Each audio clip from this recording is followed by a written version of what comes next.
stop. Your mind is already tuned. You didn't choose the frequency, it was installed. Every thought you've been thinking, every pattern you've been repeating, every reaction you've automated, it all brought you here. This isn't inspiration. This isn't motivation. This is recognition. Something inside you already knows what I'm about to say. And part of you, the part that's been keeping you safe, keeping you small, doesn't want you to keep watching. That resistance? That's exactly why you need to. Look at your life right now. Everything in it, the relationships, the money, the opportunities, the problems, is a receipt. You're looking at proof of transmission. Your mind has been broadcasting a signal you didn't choose, and reality has been printing out the confirmation. Most people spend their entire lives trying to change the printout without ever touching the signal. They rearrange circumstances. They blame people. They wait for luck. And nothing fundamental ever shifts. You weren't taught this. You were taught the opposite. Work harder. Be positive. Just believe. But believing without alignment is just noise. It's static. Napoleon Hill didn't say think positive thoughts and grow rich. He said thoughts are things, meaning they have weight, direction, consequence. Your thoughts aren't decorations. They're instructions. And your subconscious has been following them with perfect obedience for years, maybe decades. Every instruction you gave it, mostly without knowing, it executed. Here's what makes you uncomfortable. If your life is the result of your signal, then whose fault is it? Not fault, responsibility. And your mind hates that word because responsibility means you can't hide anymore. You can't blame the economy, your parents, your ex, your bad luck. The signal is yours. It always has been. And the moment you accept that, the moment you stop arguing with it, everything becomes possible. Not easy. Possible. You didn't design your original frequency. It was installed. In childhood, in trauma, in the 1,000 small moments when someone told you who you were before you could decide for yourself. You're too much. You're not enough. Money doesn't grow on trees. Love has to be earned. These weren't opinions, they were programming. And that programming has been running in the background of your mind ever since, generating the same results on loop. Proverbs 23 verse 7, as a man thinks in his heart, so is he. Not as he wishes. Not as he pretends. As he thinks, unconsciously, automatically, repetitively. Most people are walking around with a 7-year-old's operating system trying to create an adult life. And they wonder why nothing works. They try affirmations, but the affirmation is surface level and the belief is bone deep. The belief wins. Every time. Not because the universe is cruel, but because your nervous system only trusts what it's rehearsed. If this makes you uncomfortable, that's not a coincidence. Part of you wants to stop watching right now. That part has kept you alive, kept you safe, kept you exactly where you are. It knows that if you keep going, something will have to change. And change, even good change, feels like death to the part of you that's been in control. But you're still here. Which means another part of you is stronger. The part that knows you didn't come this far to stay the same. Your mind is resisting this for a reason. It knows what's coming. You say you want something different, but your behavior exposes the truth. You want wealth, but you avoid risk. You want love, but you choose unavailable people. You want success, but you sabotage yourself right before the breakthrough. These aren't character flaws. They're manifestation blocks, subconscious programs designed to keep you safe by keeping you stuck. And they're invisible to you because you've been looking at them from the inside your entire life. Here's a practical example. Someone offers you an opportunity. Your first thought isn't yes or no, it's a flood of reasons why it won't work. That flood? That's a block. It's not rational analysis. It's protection. Your subconscious scanned the opportunity, detected a threat to your current identity, and manufactured doubt to keep you from changing. Joseph Murphy said your subconscious accepts whatever you impress upon it. But here's what he didn't emphasize: it's already impressed. It's already full. And it will fight to protect what's there. So how do you remove a block you can't see? You watch your automatic responses. You notice where you contract instead of expand. You catch yourself mid-excuse and ask, is this true, or is this familiar? Because your mind will always choose familiar over true.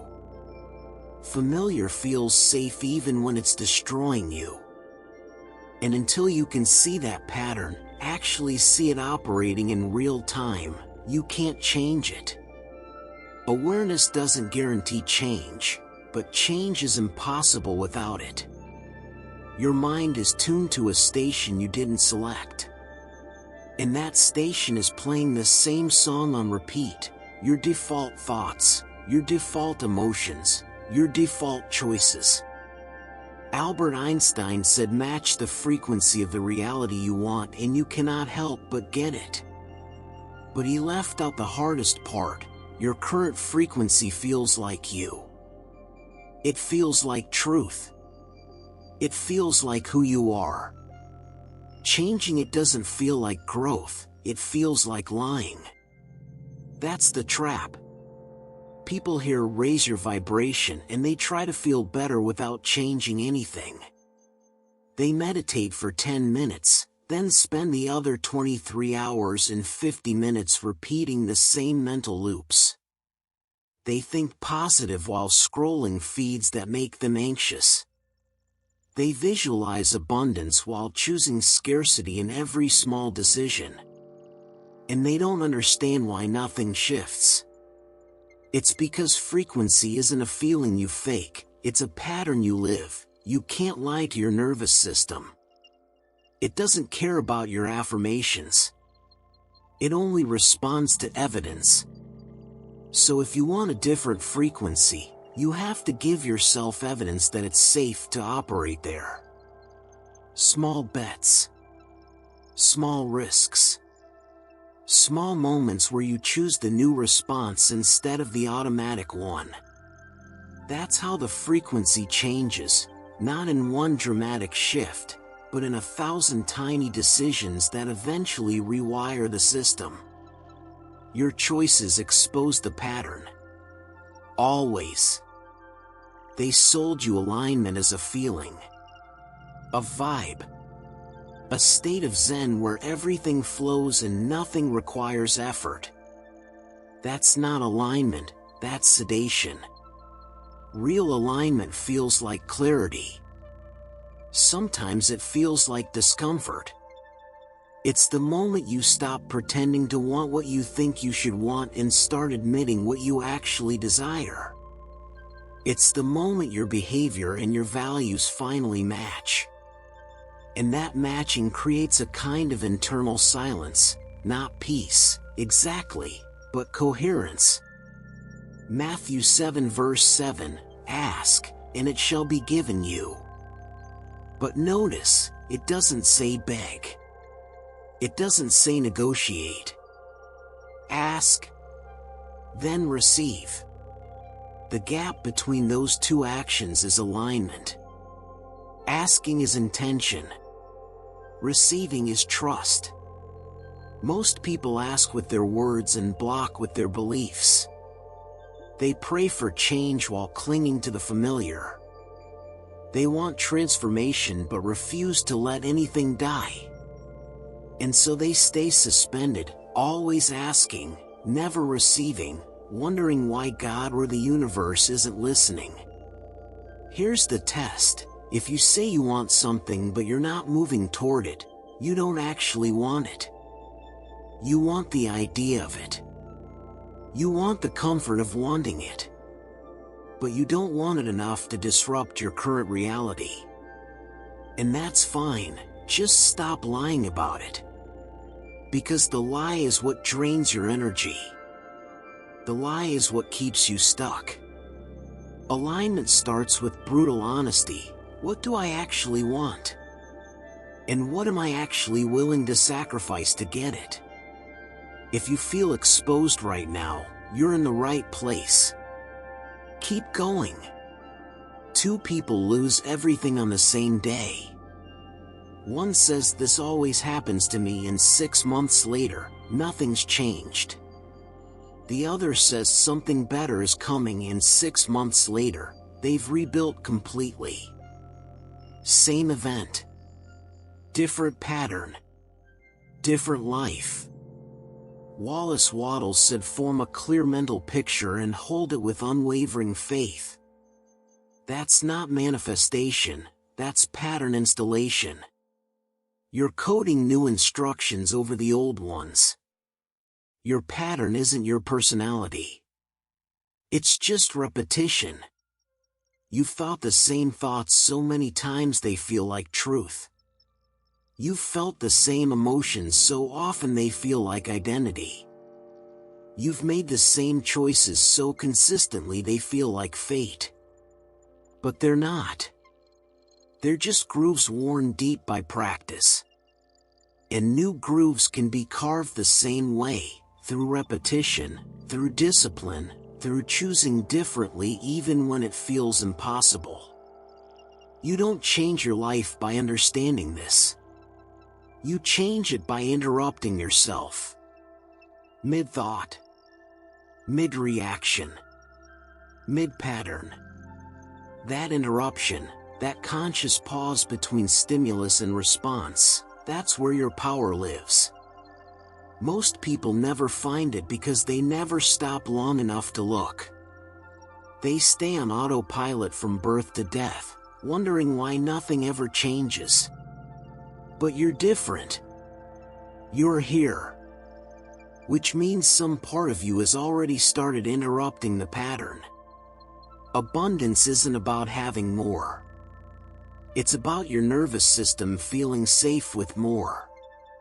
If you're dysregulated, success will terrify you. Money will amplify your anxiety.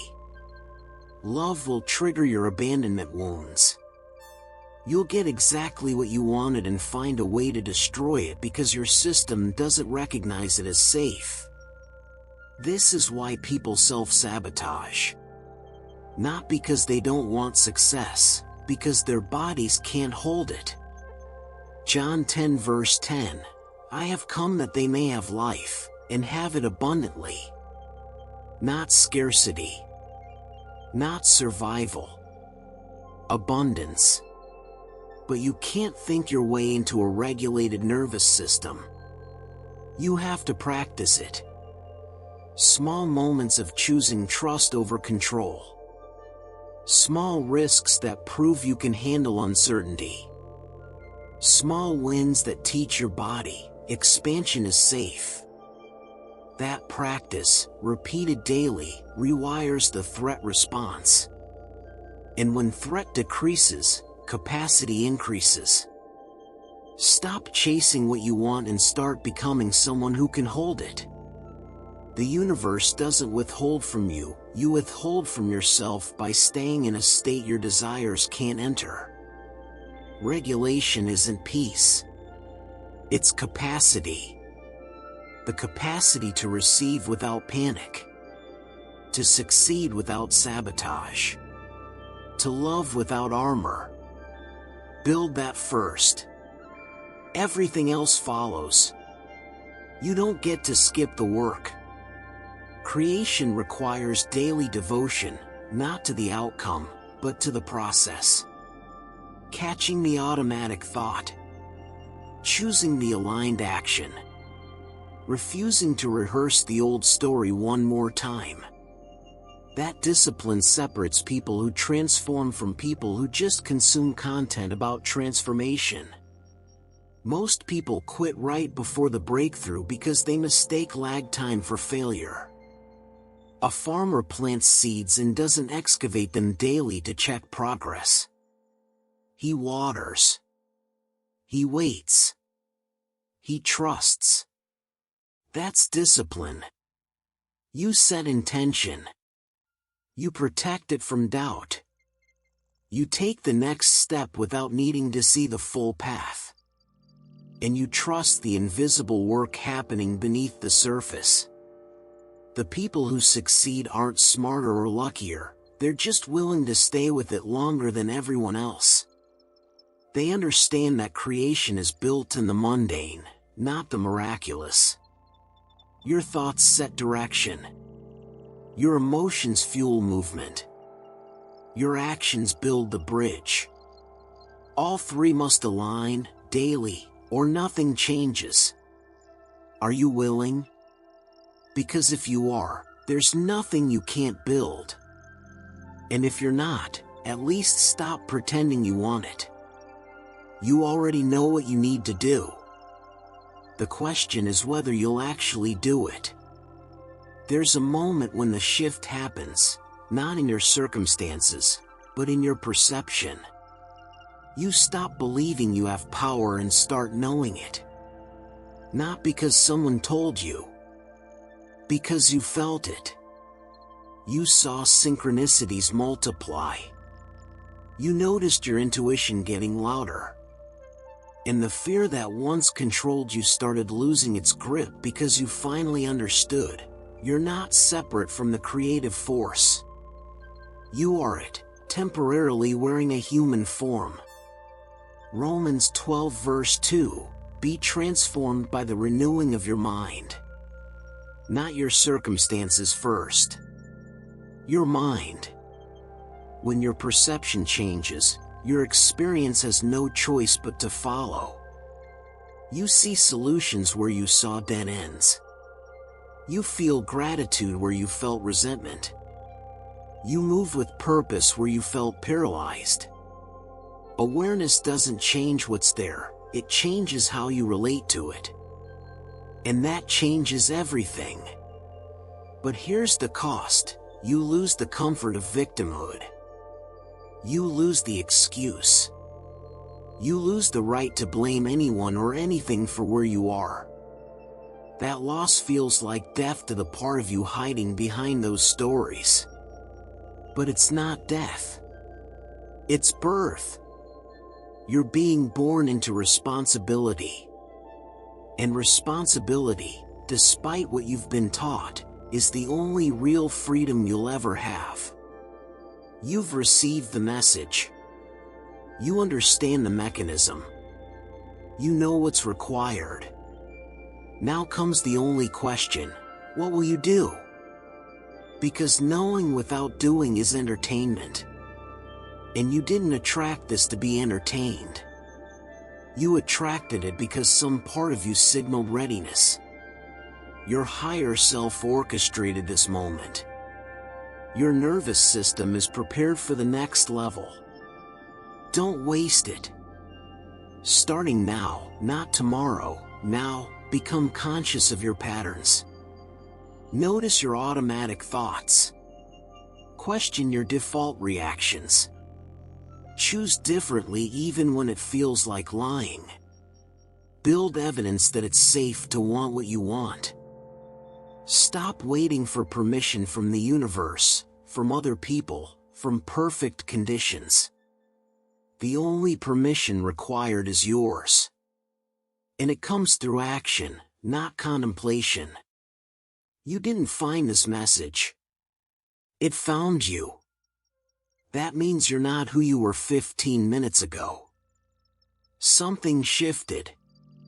Let it. Don't smooth it over with distraction. Don't rationalize it away.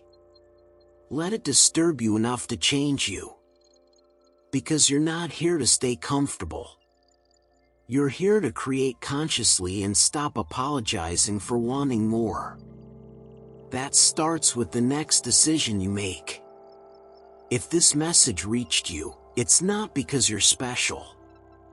It's because you're responsible. You're capable of holding what comes next. Now prove it. Not to me. To yourself. Your behavior over the next 7 days will tell you everything you need to know. The universe isn't testing you, you're testing yourself. Pass.